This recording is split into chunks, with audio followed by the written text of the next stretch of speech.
Mari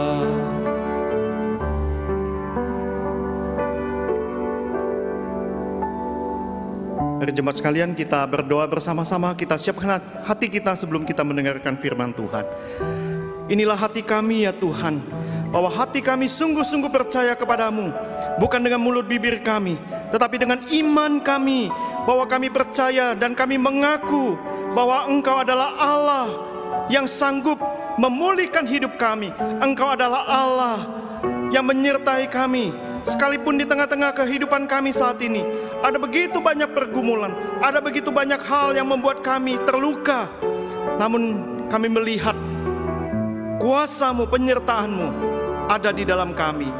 Oh Tuhan, pada sore hari ini kami akan mendengarkan firman-Mu.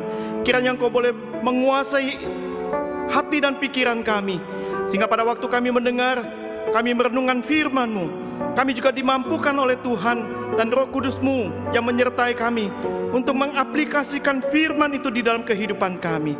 Pakai hamba-Mu di dalam segala kelemahan dan keterbatasannya. Terpujilah nama-Mu. Demi nama Tuhan Yesus kami berdoa bersama-sama. Amin. Shalom, jemaat yang dikasihi oleh Tuhan. Kita sungguh bersyukur jikalau pada sore hari ini kita boleh datang berbakti di dalam rumah Tuhan, memuji menyembah kepada-Nya. Hari ini kita akan bersama-sama merenungkan satu tema, satu topik yang sangat menarik sekali, yang tentu kita mengalaminya di dalam kehidupan kita, entah itu disengaja, entah itu tidak disengaja, tapi itu adalah berkaitan dengan kehidupan kita, yaitu relational pain. Satu relasi yang bisa saja membuat kita terluka.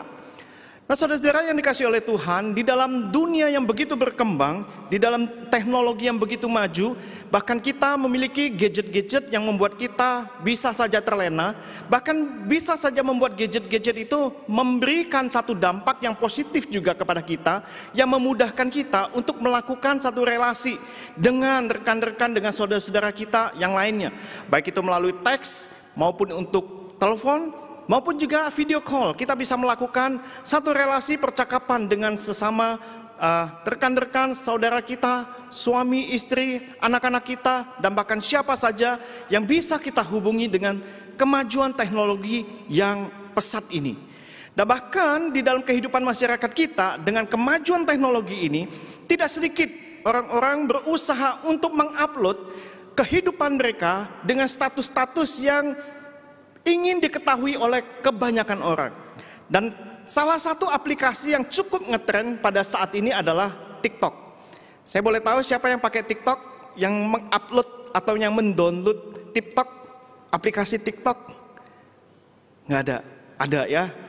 Sesuatu aplikasi yang sangat mudah, dan kita bisa scroll melihat orang-orang bisa mengupload kehidupan mereka dengan berbagai macam cara. Ada yang berjualan, ada yang melakukan perjalanan, ada yang memasak dan sebagainya. Namun ada satu kisah di dalam story ini yang saya mau menceritakan tentang seorang yang bernama Ali Nasir Abu Laban. Dia adalah TikToker yang sangat terkenal dan sering kali disebut sebagai dengan panggilan Jinkit gitu ya. Dan Ali Nasir Abu Laban ini memiliki pasangan hidup yang bernama Anna. Nah, pada tahun 2017 mereka menikah. Setelah mereka sekian lama berpacaran, kemudian mereka menikah pada tahun 2017. Mereka adalah pasangan yang tinggal di Amerika. Dan mereka di dalam pernikahan mereka dikaruniai seorang putri, dan saat ini putrinya itu berusia 5 tahun. Dan di dalam kehidupan mereka, Ali Nasir ini seringkali mengupload kehidupan pasangannya dengan berbagai macam konsep, berbagai macam kegiatan, aktivitas untuk diupload di TikTok, sehingga begitu banyak orang yang mengagumi pasangan ini, sehingga pasangan ini dikenal atau disebut sebagai relationship goals, atau hubungan yang betul-betul menjadi satu tujuan bagi banyak orang. Nah, apa yang dimaksud dengan relationship goal ini? Nah, relationship goal ini dapat dikatakan sebagai relasi yang komunikasinya itu terjalin dengan baik antara suami istri, komunikasinya terjalin dengan sangat baik. Dan mereka bisa saling menghargai satu dengan yang lainnya. Mereka bisa saling percaya satu dengan yang lainnya. Mereka saling mendukung dan mereka tidak memojokkan satu sama lain ketika mereka bertengkar. Mereka bisa meluangkan waktu mereka sendiri, memberikan satu kebebasan buat me time. Kadang-kadang kita merasakan kita butuh me time. Saya butuh waktu untuk menyendiri, tidak mau diganggu, tapi diberikan satu ruang untuk mereka bisa menyendiri. Dan seringkali mereka juga memberikan apresiasi, pujian kepada pasangan. Nah, inilah yang disebut dengan relationship goals oleh Ali Nasir Abu Laban bersama dengan pasangannya yaitu Anna. Namun pada tahun 2021, tepatnya 21 Oktober 2021, sang suami yaitu Ali Nasir Abu Laban ini menembak mati istrinya. Ini mengejutkan dunia dan mengejutkan para pengikutnya yang followersnya itu yang sekitar hampir 1 juta orang yang mengikuti kehidupan mereka begitu kaget mendengarkan kabar ini. Bagaimana mungkin pasangan yang mempunyai relationship goal ini yang begitu menjadi pasangan yang sangat dikagumi dan ideal ini oleh banyak orang, dengan berita bagaimana Ali Nasir Abu Laban ini menembak mati sang istri. Memang Ali Nasir ini adalah orang yang insecure. Dia tidak percaya diri. Dia adalah orang yang mudah sekali cemburu. Dia sangat protektif sekali kepada istrinya. Sedangkan tipe daripada istrinya itu Anna adalah orang yang suka sekali bersosialisasi. Tetapi di dalam rasa tidak percaya dirinya, rasa insecure dia, rasa ingin memprotek istrinya dari pergaulan dengan teman-temannya yang lainnya. Itulah yang akhirnya membuat pasangan ini bertengkar dan akhirnya mereka bercerai. Dan pada tanggal 21 Oktober 2021, Ali Nasir Abu Laban ini menembak istrinya hingga tewas. Saudara-saudara yang dikasihi oleh Tuhan, natur kita sebagai manusia sangat rentan sekali dengan yang namanya luka. Kita saat ini mungkin yang sedang duduk di gedung gereja, saya tidak tahu bagaimana kondisi saudara-saudara saat ini. Mungkin sebagian besar di antara kita masih punya luka masa lalu kita yang masih belum kita bereskan. Baik itu mungkin dengan papa kita, mama kita, dengan pasangan hidup kita, mungkin juga dengan anak-anak kita, dengan mertua, dengan menantu dan sebagainya. Kita mungkin adalah orang-orang yang terluka saat ini, yang masih menyimpan luka di dalam masalah yang lalu. Jikalau kita sebagai manusia yang begitu rentan dengan keterlukaan, bisa saja kita timbul di dalam kehidupan kita kemarahan, kekecewaan, kepahitan, keterhilangan dan sebagainya. Sehingga kalau kita menghitung, misalkan dalam 1 hari saja kita dilukai sebanyak 3 kali. Baik itu mungkin teman sekerja di kantor, kemudian sama pasangan hidup kita, mungkin dengan atasan kita terluka sehari 3 saja. Maka kalau kita mentotali sebanyak 1 tahun, itu kira-kira ada berapa? Lebih daripada 1000 luka yang ada di dalam hati kita. Nah, rasa sakit, rasa terluka itu mungkin kita bisa alami di dalam beberapa tingkatan. Ada orang yang mengatakan kalau sakit, misalnya jatuh gitu ya, tangannya sakit, kakinya sakit, itu adalah satu rasa sakit yang biasa saja. Tetapi yang lebih merasa sakit yang mendalam itu adalah pada waktu relasi kita terluka satu dengan yang lainnya. Sehingga seperti lagu yang mengatakan lebih baik sakit gigi daripada sakit hati. Yang ada lagu lebih baik sakit gigi daripada sakit hati. Sehingga pada waktu kita mengalami rasa sakit di dalam relasi kita, itulah yang membuat kita begitu terpuruk, membuat kita marah, membuat kita depresi.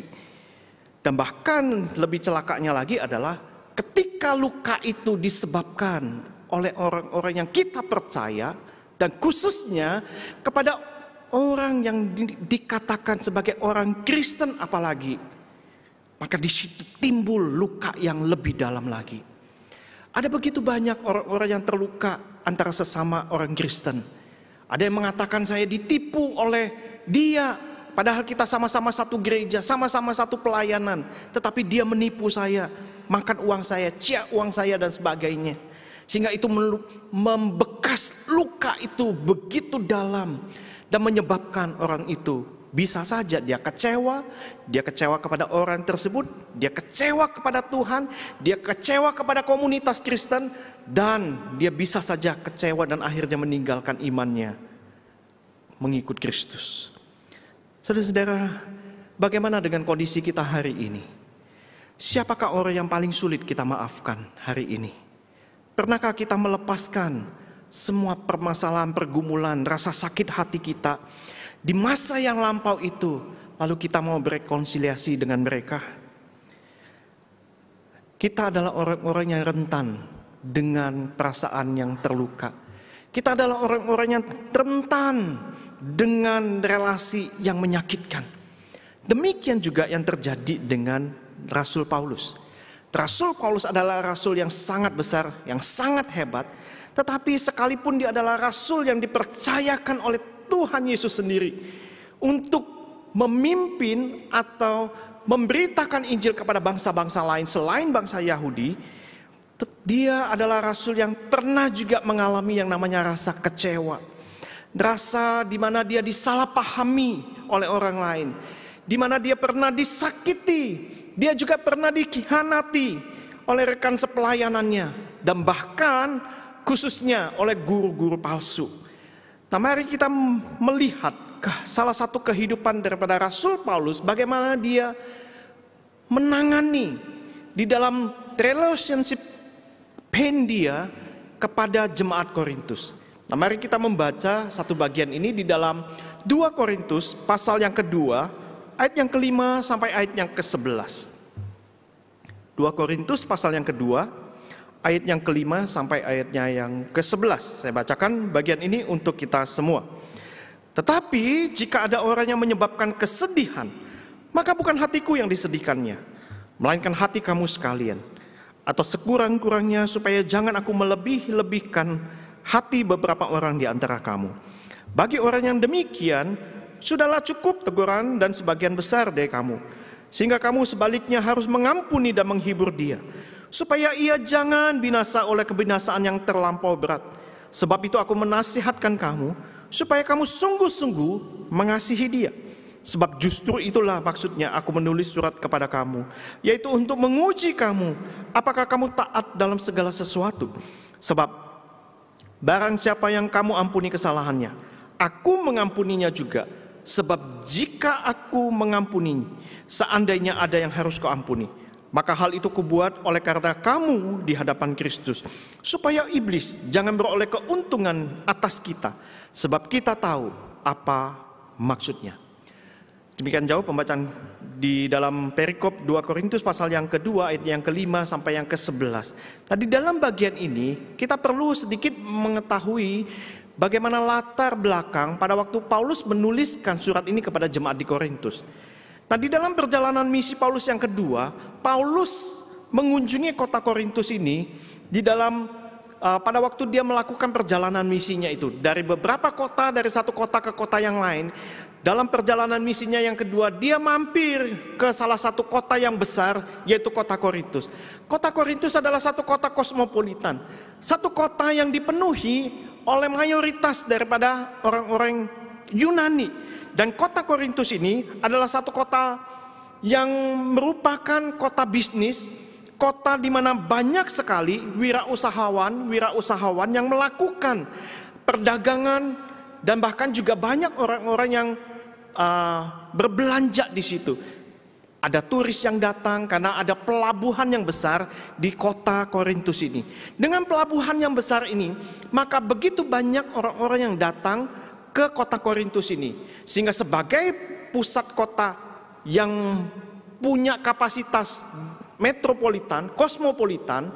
Banyak orang datang bukan hanya sebagai turis, tapi juga sebagai pedagang, ada yang sebagai budak, ada juga yang sebagai investor yang membeli tanah, lalu mereka mengusahakan usaha di sana, menjualnya, properti mereka dan sebagainya. Sehingga di dalam konteks kota Korintus yang begitu luar biasa ini, di dalam kota yang sangat besar, satu kota yang sangat hebat, memberikan begitu banyak kesempatan, kemakmuran, kemewahan, dan bahkan juga kesempatan untuk meraih kesuksesan. Seperti kita pergi misalnya dari desa, dari luar kota, pergi ke ibu kota Jakarta. Semua datang berbondong-bondong dari suku daerah-daerah pergi untuk mencari nafkah di kota Jakarta ini. Nah, demikian juga dengan kota Korintus ini. Boleh dibilang kota Korintus ini sebagai satu kota kosmopolitan yang begitu hebat di dalam masa itu. Ada penafsir yang mengatakan bahwa kota Korintus itu boleh disebut sebagai New York atau Las Vegasnya kota di dalam zaman masa itu. Dengan gambaran seperti ini, kita tahu bahwa kota Korintus ini adalah satu kota yang begitu keras kehidupannya. Sama seperti kota Jakarta ini, kehidupannya sangat keras. Sehingga ada orang yang mengatakan, jangan datang ke ibu kota, karena begitu kerasnya kehidupan di kota Jakarta. Sehingga ada slogan yang mengatakan, ibu kota itu lebih kejam daripada ibu tiri. Nah, demikianlah gambaran kehidupan masyarakat di dalam kota Korintus dengan kehidupan kosmopolitannya, dengan kehidupan hedonismenya, dan bahkan perilaku-perilaku amoral di dalam kehidupan masyarakat di sana. Suatu gambaran kota yang begitu keras, satu gambaran kota yang begitu banyak orang yang melakukan bisnis, entah itu dengan jujur, entah itu dengan kecurangan dan sebagainya. Nah, di dalam permasalahan jemaat Korintus yang Paulus rintis, bagaimana Paulus itu tinggal di sana kurang lebih 1,5 tahun. Paulus hingga di sana 1,5 tahun lamanya. Dan pada waktu dia tinggal di situ, dia mulai merintis jemaat ini. Dari yang sedikit mulai bertumbuh banyak dan mulai berkembang lebih luas lagi. Setelah Paulus 1,5 tahun tinggal di kota Korintus itu, dia kembali ke Yerusalem dan Paulus melanjutkan perjalanan misinya yang ketiga, mengunjungi beberapa kota lagi dan dia tiba di kota Efesus. Dengan waktu kurang lebih 2,5 tahun, Paulus tinggal di kota Efesus itu. Jadi kalau kita menghitung dari waktu perjalanan Rasul Paulus di dalam misinya yang kedua, dia tinggal 1,5 tahun. Kemudian pada waktu perjalanan Paulus yang ketiga, dia tiba di kota Efesus dan tinggal 2,5 tahun. Maka secara waktu jemaat Korintus itu kurang lebih ada sekitar 4 tahun. 4 tahun pertumbuhan jemaat Korintus itu begitu luar biasa pesat. Tetapi di dalam 4 tahun itu atau 5 tahun itu, ternyata begitu banyak konflik yang terjadi di jemaat Korintus. Oleh sebab itu, Paulus ingin menulis surat kepada jemaat Korintus itu, dan dia menuliskan surat itu kepada jemaat Korintus, dan kita bisa membacanya di dalam surat 1 Korintus itu. Banyak hal yang Paulus beberkan, yang Paulus bereskan supaya bagaimana jemaat Korintus itu tidak terpecah-pecah di dalam kelompok-kelompok itu.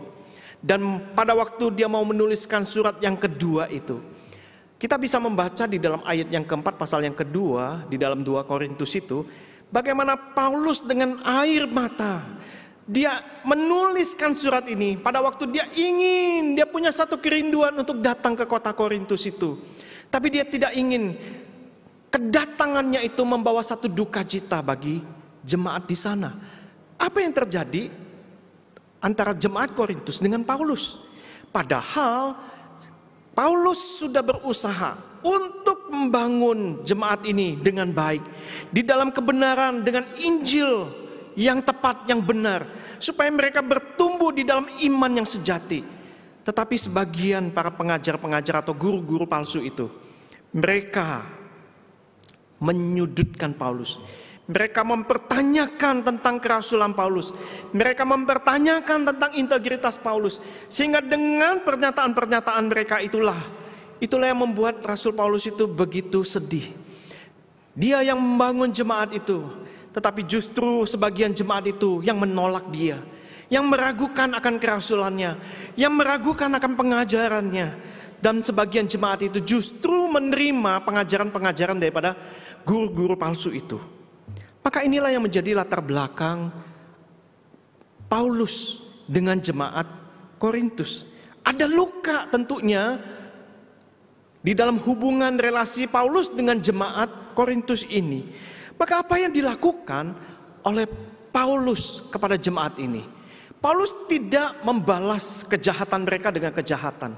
Kalau di dalam dunia pada umumnya kejahatan itu harus dibalas dengan kejahatan. Seperti apa yang dikatakan di dalam Matius, di situ dikatakan gigi ganti gigi, mata ganti mata.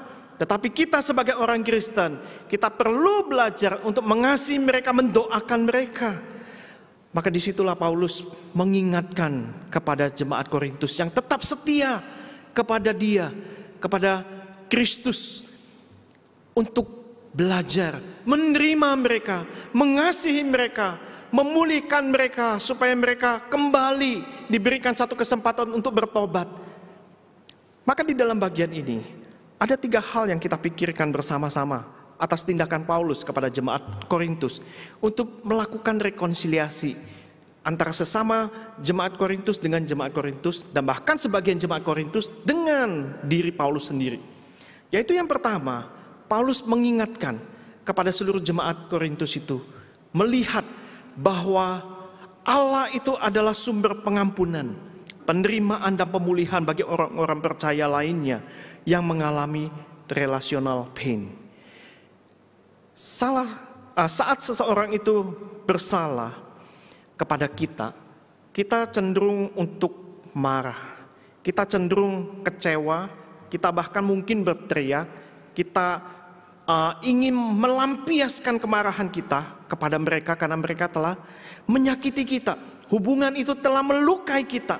Bahkan mungkin juga ada sebagian orang yang berusaha di dalam luka masa lalunya itu, dia tetap nyaman dengan lukanya itu. Bahkan ada yang tetap menyimpannya. Ada sampai yang mengatakan, aku tidak akan pernah melupakan apa yang telah orang itu perbuat terhadap saya. Salah satu contoh misalnya seorang yang bernama Mike Dubose. Dia pernah mengalami kepahitan terhadap ayahnya. Dan selama bertahun-tahun dan tanpa terasa, 70 tahun, dia tetap menyimpan rasa luka kepahitan itu kepada papanya. Dan bahkan papanya pada waktu dikubur itu pun, dia tetap belum bisa mengampuni ayahnya. Luka itu begitu luar biasa bagi Mike Dubose itu, sehingga sampai dia tidak bisa mengampuni dan menerima papanya lagi. Saudara yang dikasihi oleh Tuhan, kebencian yang begitu besar, kemarahan yang begitu meluap-luap, rasa sakit yang begitu membeku di dalam hati seseorang itu. Maka bagi seorang penulis Kristen yang bernama Lewis Medes, dia mendefinisikan kemarahan yang sedemikian itu sebagai kemarahan hari kemarin atau kemarahan yang di masa yang lampau itu telah menggores begitu dalam di dalam membran memori yang sangat sensitif. Ada sebagian orang yang tidak boleh disinggung dengan hal-hal yang sangat sensitif. Misalnya ada orang yang tidak mau disinggung soal perbandingan karena masa lalunya dia itu selalu dibandingkan dengan kokonya, dengan cicinya. Dia selalu dibandingkan. Ketika dia berelasi dengan orang lain, maka disitulah pada waktu seseorang membandingkan dia dengan orang lain, disitulah sensitivitas dia yang cepat sekali untuk terluka. Ini yang dikatakan oleh Lewis Medes. Sehingga pada waktu seseorang itu begitu cepat sekali untuk marah, ada seorang ahli saraf yang bernama Caroline Leaf. Dia membuat satu penelitian. Apa yang terjadi terhadap orang yang secara emosional meluapkan kemarahan dia Dan bagaimana emosi-emosi yang keluar itu mempengaruhi otak manusia. Nah, Caroline Leaf itu dia mencoba bersama dengan dua temannya, yaitu Dr. Daniel dan Dr. Marian. Dia mencoba melakukan penelitian ini, lalu kemudian mendokumentasikannya, lalu mencoba membuat satu foto-foto mikrokimia supaya terlihat pada waktu seseorang itu melepaskan kemarahan dia atau emosi-emosi yang negatif, maka muncullah dari hasil foto itu semacam kimia yang beracun. Nah, kimia-kimia yang beracun itu akan terus mengalir dan membakar terowongan-terowongan yang masuk ke dalam sel saraf otak kita. Dan emosi yang disebut oleh Dr. Caroline Leaf ini disebut sebagai emotional black hole.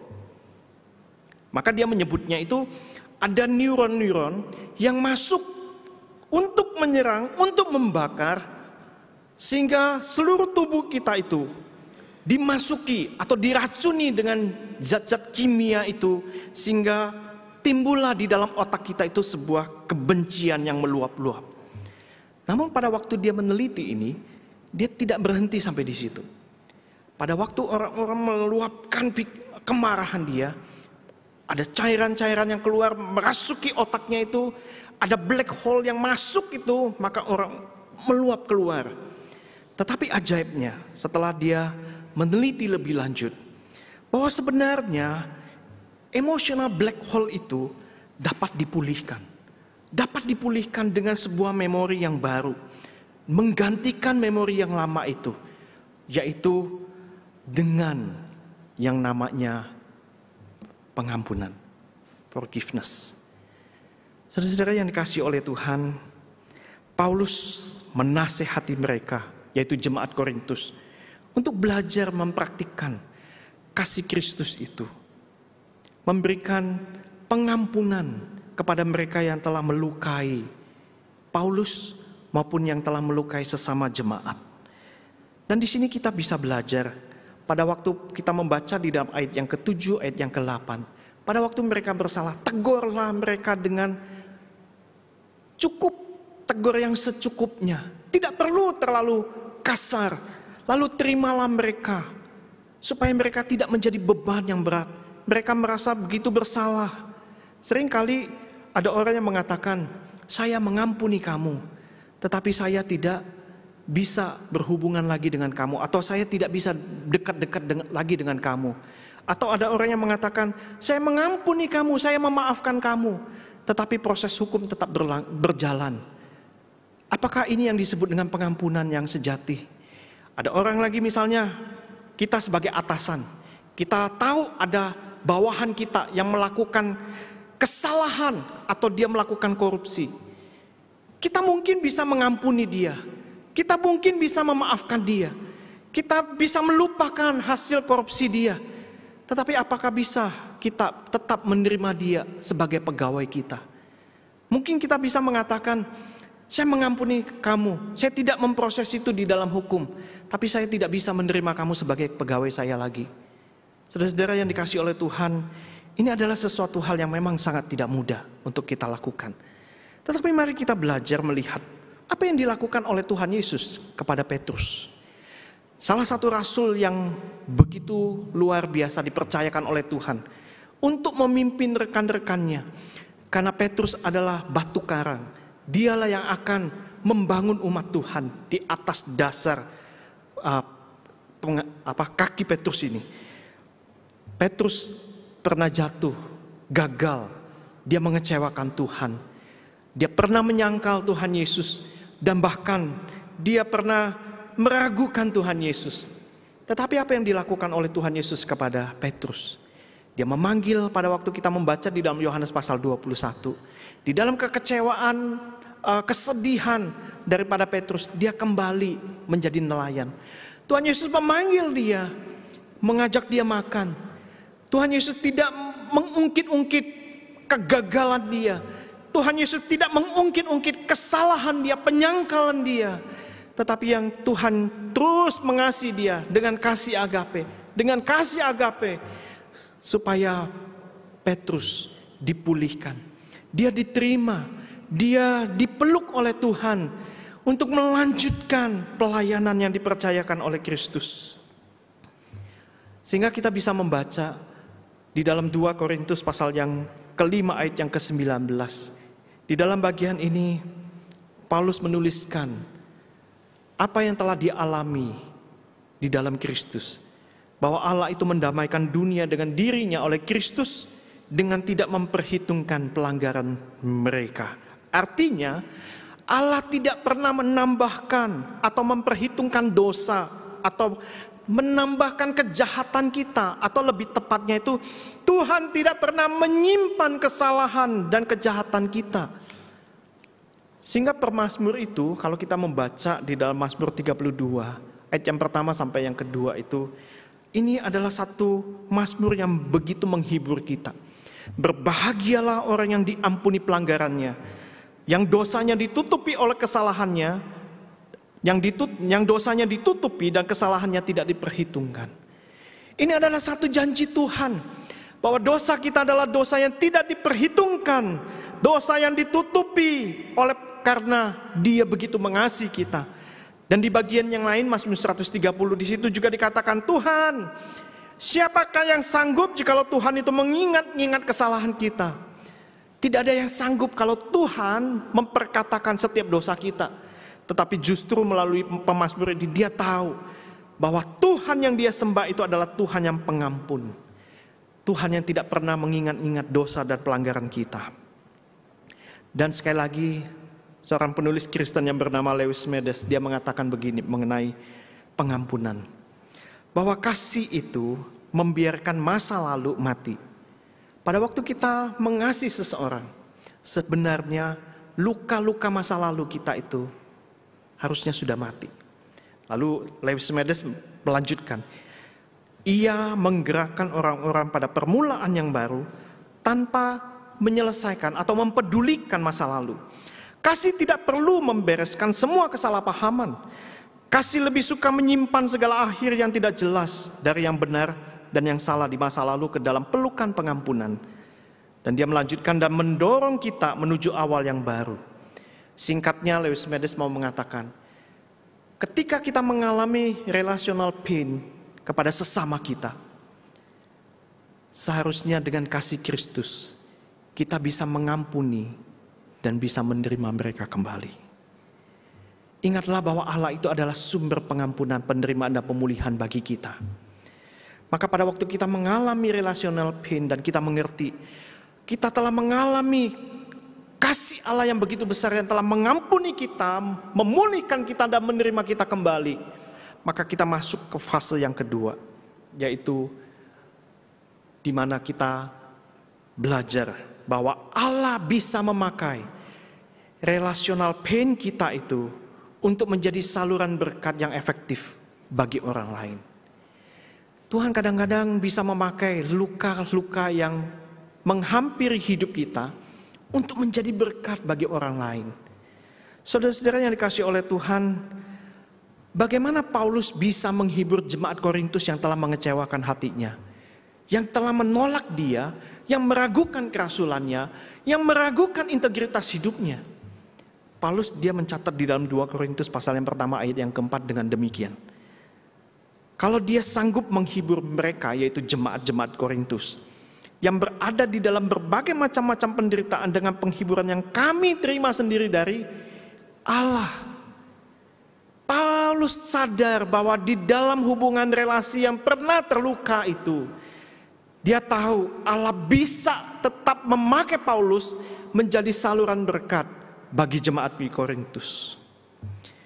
Ini adalah sesuatu hal yang membuat Paulus belajar untuk terus menghibur jemaat Korintus dan memberikan nasihat kepada jemaat Korintus. Penderitaan, kesulitan memang sering ada di dalam kehidupan kita. Namun ketika kita fokus melihat penderitaan itu, kesulitan itu, sakit hati kita kepada orang-orang yang telah melukai kita, maka kita tidak akan pernah dipakai oleh Tuhan untuk menjadi saluran berkat bagi sesama kita. Ada sebagian orang yang mengalami sakit secara fisik yang mungkin tidak bisa disembuhkan. Tetapi ada sebagian orang dengan kondisi yang sakit itu, dia bisa datang ke tempat pasien-pasien yang lainnya untuk memberikan penghiburan. Sehingga dia boleh dipakai Tuhan menjadi berkat. Saya memang sakit secara fisik, tetapi saya tahu ada Tuhan yang memelihara dia. Maka saya mau memberikan penghiburan, menguatkan mereka yang juga mengalami sakit di sebelah saya, di ranjang sebelah saya, di ranjang depan saya, dan seterusnya. Saudara-saudara yang dikasihi oleh Tuhan, ada satu kisah yang dialami oleh seorang ibu, Panti Kimpak. Kimpak adalah seorang gadis yang berasal dari Vietnam Selatan. Dia tinggal di desa Trangbang, dan pada waktu dia berusia 9 tahun, dia melihat bahwa di desanya itu ada pesawat yang mengitari desanya itu. Lalu pesawat itu makin lama makin merunduk rendah, makin rendah mendekati desanya.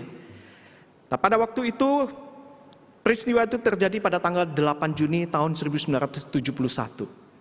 Nah, pesawatnya mendekati desanya itu, akhirnya melemparkan bom jenis napalm. Nah, bom jenis napalm ini adalah bom yang lebih berbahaya daripada bom atom. Karena jenis napalm ini sangat mudah sekali terbakar. Dengan dijatuhkannya bom jenis napalm ini, maka desanya itu cepat sekali terbakar. Maka Kimpak pada waktu dia berusia 9 tahun itu, dia begitu panik sekali. Pada waktu dia panik melihat api yang begitu besar, maka dia menerobos api itu yang menyebabkan pakaiannya itu terbakar semuanya. Yang menyebabkan kulit tubuhnya itu ikut terbakar. Sampai-sampai pakaiannya itu habis terbakar. Tetapi dia terus lari, dengan rasa sakit dia terus lari ke jalan raya Saigon itu, di Vietnam Selatan itu. Nah, ini adalah satu foto. Dan foto ini sempat dipotret oleh fotografer. Dan ini menjadi satu foto yang sangat bersejarah sekali. Nah, Kimpak pada waktu dia lari dengan tubuh yang telanjang itu, dia mengalami rasa sakit yang begitu luar biasa karena api yang membakar tubuhnya dengan jenis napalm itu, yang menyebabkan dia harus dirawat di rumah sakit selama 14 bulan. Bukan hanya 14 bulan yang harus dia lewati, tetapi Kimpak juga harus melewati sebanyak 17 kali operasi akibat luka bakar yang begitu hebat di dalam tubuhnya. Saudara-saudara yang dikasihi oleh Tuhan, pada waktu dia sudah boleh diizinkan untuk pulang dari rumah sakit, maka itu adalah satu masa yang lebih menyakitkan dia. Pada waktu dia pulang ke desanya di Trangbang itu, dia melihat desanya sudah tidak ada. Dia tidak bisa lagi melihat rumahnya. Rumahnya sudah hancur. Dia tidak memiliki keluarga lagi, orang tuanya sudah meninggal. Bagaimana dia bisa bertahan hidup pada waktu itu? Untuk dia berusaha untuk bertahan hidup itu, dia harus berjuang mati-matian untuk mencukupi kehidupan dia hari lepas hari.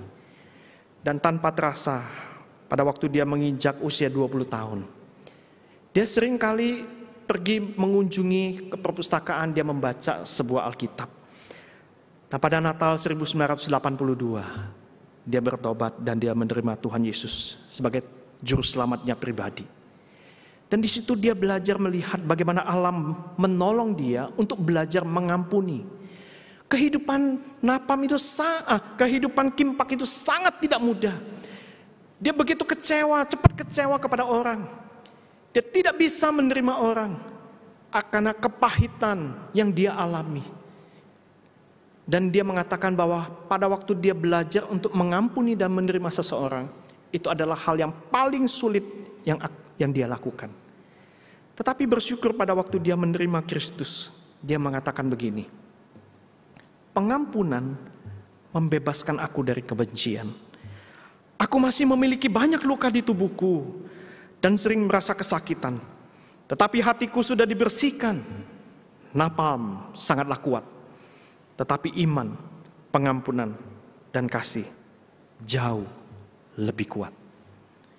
Saudara-saudara yang dikasihi oleh Tuhan, jikalau gadis kecil yang ada di foto ini, yang sekarang sudah beranjak dewasa, coba kita tanyakan kepada diri kita sendiri. Jikalau dia bisa melakukannya, bagaimana dengan kita? Apakah kita bisa melakukannya untuk menerima orang-orang yang telah melukai hati kita? Seharusnya saudara dan saya bisa mengatakan, iya, kita bisa melakukannya dengan anugerah Tuhan. Ini adalah bagian yang kedua. Kita boleh belajar dan kimpak ini dipakai oleh Tuhan untuk menolong, memberikan penghiburan kepada orang-orang yang terluka, yang sakit. Dia punya cacat itu masih dia bawa sampai saat ini. Saudara-saudara yang dikasihi oleh Tuhan, mari kita belajar bersama-sama. Allah bisa memakai relational pain yang kita alami itu untuk menjadi saluran berkat bagi banyak orang. Nah, setelah itu kita akan belajar di bagian yang ketiga, bahwa ketika Allah mengizinkan pengalaman relational pain kita itu, Tuhan mau meminta kepada kita supaya kita terus-menerus bergantung kepada Allah, bukan bergantung kepada kekuatan kita sendiri. Rasul Paulus adalah rasul yang besar, rasul yang hebat, rasul yang dipakai luar biasa oleh Tuhan. Dia menulis 13 surat kepada jemaat-jemaat, bahkan kepada pribadi-pribadi. Dia menulis surat begitu banyak dibandingkan dengan rasul yang lain. Tetapi dengan kehebatan Rasul Paulus yang sedemikian rupa pun, Rasul Paulus sadar bahwa dia juga pernah mengalami yang namanya keputusasaan. Dia juga pernah mengalami yang namanya kekecewaan. Demikian juga seorang pengkhotbah besar yang bernama Charles Spurgeon.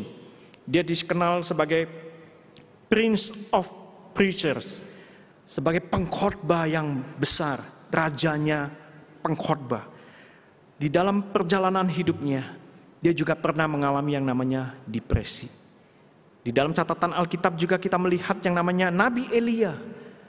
Dia adalah nabi yang besar, yang dicatat, yang dikagumi oleh orang Israel pada masanya. Dan bahkan di dalam perjanjian baru pun, Nabi Elia adalah nabi yang dikagumi. Melakukan mujizat yang begitu besar, yang menaklukkan ratusan Baal, menurunkan api dari surga. Tetapi ketika Isabel itu mengejar dia, apa yang terjadi dengan Nabi Elia?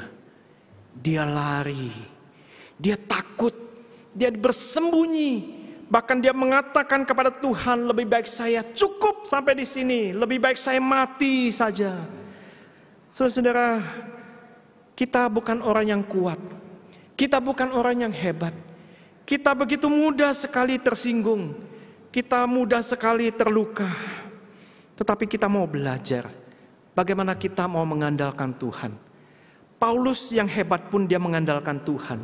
Kalau kita membaca di dalam 2 Korintus pasal yang pertama ayat yang ke-9 bagian B. Kalau Paulus bisa memberikan penghiburan kepada jemaat Korintus, hal itu terjadi supaya kami jangan menaruh kepercayaan pada diri kami sendiri, tetapi hanya kepada Allah yang membangkitkan orang-orang mati. Disinilah Paulus mengandalkan Tuhan.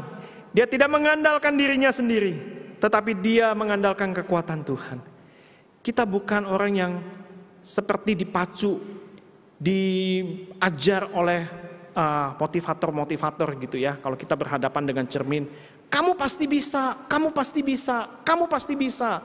Orang-orang yang mengajarkan seperti itu, kamu pasti bisa. Mungkin kita adalah orang yang bisa melakukan hal tersebut. Tetapi kita perlu ingat, kita punya limit, kita punya batasan yang tidak mungkin kita bisa melakukannya kecuali ada anugerah Tuhan yang memberikan kekuatan itu kepada kita. Saudara-saudara yang dikasihi oleh Tuhan, sekali lagi saya mau mengajak kita untuk melihat sebuah gambaran ini. Nah, satu kertas ini yang memperlihatkan hati kita yang utuh. Tetapi pada waktu kita berelasi, seringkali kita terluka. Pada waktu kita berelasi mungkin dengan suami, dengan istri, terjadi perselisihan, perbedaan pendapat, maka di situ kita terluka. Mudah sekali robek. Dan kita mencoba untuk melakukan sebuah rekonsiliasi. Kita mencoba melakukan rekonsiliasi, saya menempelkannya dengan isolatif gitu ya. Seolah-olah kelihatannya kita sudah pulih kembali. Tetapi ini adalah sebuah luka yang tetap tinggal di dalam hati kita. Saya menggambarkannya seperti ini. Ada luka yang terus tinggal di dalam hati kita. Ini baru satu. Mungkin pada waktu kita berkomunikasi dengan mertua kita, terjadi perselisihan, terjadi perbedaan pendapat lagi, kita terluka lagi. Lalu kita berusaha untuk memulihkannya. Dan makin lama luka itu makin banyak di dalam hati kita. Dan kita berusaha lagi, terluka dengan pimpinan kita, bos kita. Terjadi luka lagi. Lalu dengan anak-anak kita berhubungan, terjadi kesalahpahaman, terjadi luka. Luka yang begitu banyak yang membuat kita akhirnya menjadi tidak utuh. Saudara yang dikasihi oleh Tuhan, ini mau menggambarkan kepada kita bahwa pada waktu kita terluka, kita butuh dipulihkan. Waktu kita memberikan maaf kepada orang-orang yang telah melukai kita, memang tidak secara otomatis hal itu akan menghapus memori-memori kita. Tetapi kita perlu belajar bagaimana kita bergantung kepada Tuhan.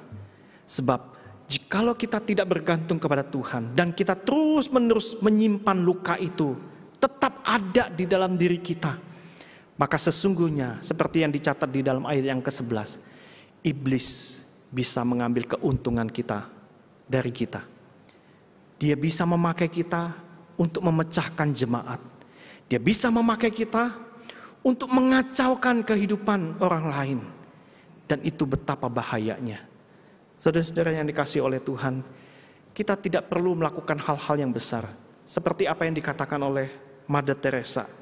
Dia mengatakan begini, tidak semua daripada kita itu dapat melakukan hal-hal yang besar.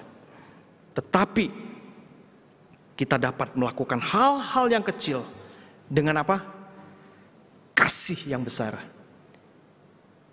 Biarlah kita mulai dengan hal-hal yang kecil itu, dengan kasih yang besar itu. Sehingga pada waktu kita mengalami relational pain, kita boleh dipulihkan. Karena kita adalah orang-orang yang telah mengalami pengampunan Tuhan, pemulihan dari Tuhan, penerimaan kembali oleh Tuhan. Dan biarlah kita boleh belajar untuk menjadi saluran berkat sekalipun kita telah mengalami relational pain dengan sesama kita, dengan pasangan hidup kita. Kita mau menjadi saluran berkat bagi banyak orang, bukan? Dan biarlah kita terus di sana. Kita boleh bergantung terus-menerus kepada Kristus, bukan kepada kekuatan kita. Sehingga kita melakukan hal-hal yang besar itu dengan kasih yang besar dan tentunya kasih daripada Kristus. Mari kita berdoa.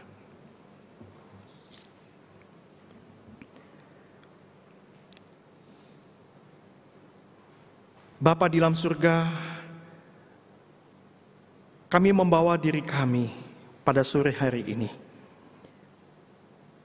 Mungkin saat ini kami punya luka-luka masa lalu, relasi kami dengan sesama, entah itu dengan suami, istri, anak-anak kami, dengan orang tua kami, dengan mertua kami, atau bahkan dengan yang lainnya. Ada hal-hal yang masih belum beres ya Tuhan. Namun kiranya melalui firman-Mu sore ini boleh mengingatkan kami butuh pertolongan-Mu ya Tuhan. Kami butuh suatu rekonsiliasi daripada Tuhan. Dan kami membutuhkan Engkau ya Tuhan. Kami tidak sanggup untuk melakukan dengan kekuatan kami sendiri. Namun kami percaya ketika kami mengandalkan Tuhan, maka di situ Tuhan akan memakai kami. Kami mungkin tidak bisa melakukan hal-hal yang spektakuler, yang begitu besar, yang dahsyat, seperti Rasul Paulus. Tapi biarlah kami bisa melakukan bagian kami, yaitu dengan hal-hal yang kecil, tetapi dengan kasih Kristus yang besar. Terima kasih Tuhan, pulihkan relasi yang terluka di dalam hidup kami. Sehingga hidup kami adalah hidup yang dipakai oleh Tuhan menjadi saluran berkat bagi banyak orang. Terima kasih ya Tuhan. Demi nama Tuhan Yesus kami berdoa dan mengucap syukur. Amin.